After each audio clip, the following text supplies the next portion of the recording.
187 minutes pendant lesquelles l'ancien président des États-Unis aurait trahi son serment envers le pays en refusant d'arrêter l'émeute au Capitole. C'est lui qui a versé de l'huile sur le feu et a tout fait empirer.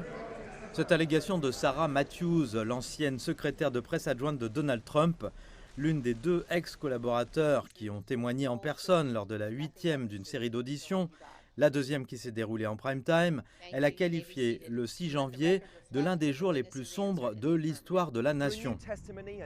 Grâce à de nouveaux témoignages et à des preuves jamais vues auparavant, la commission a démontré que pendant plus de 3 heures cet après-midi-là, Donald Trump a résisté aux demandes répétées de ses assistants, de ses conseillers et de certains des membres de sa propre famille et n'a pas condamné publiquement l'agression qui s'est produite, ni n'a lancé un seul appel aux forces de l'ordre pour mettre fin à ce déchaînement de violence.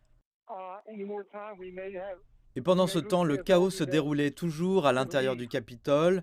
Une révélation glaçante faite par un responsable anonyme de la sécurité de la Maison-Blanche a décrit avoir écouté les détails des services secrets du vice-président Mike Pence dire au revoir à leurs proches par radio, craignant pour leur vie. Monsieur Trump, a-t-on dit à la commission, a fini par céder aux supplications, encourageant ses partisans à partir. Mais même plusieurs jours après, il n'a pas rétracté ses fausses allégations de fraude électorale auxquelles des millions d'Américains croient encore.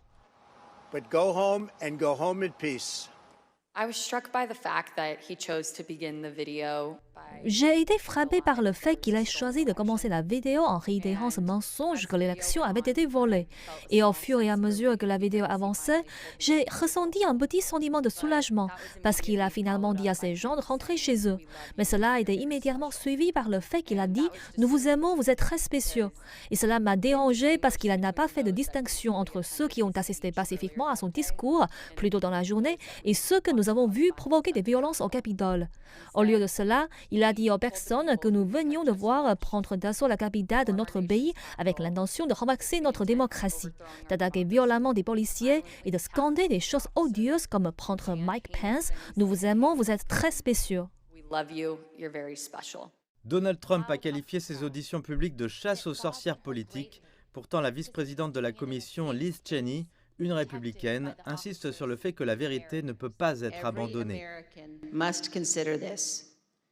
Chaque Américain doit se poser la question suivante. Un président qui est prêt à faire le choix que Donald Trump a fait pendant les violences du 6 janvier peut-il à nouveau se voir confier en quelconque poste d'autorité dans notre grande nation? D'autres auditions sont prévues en septembre.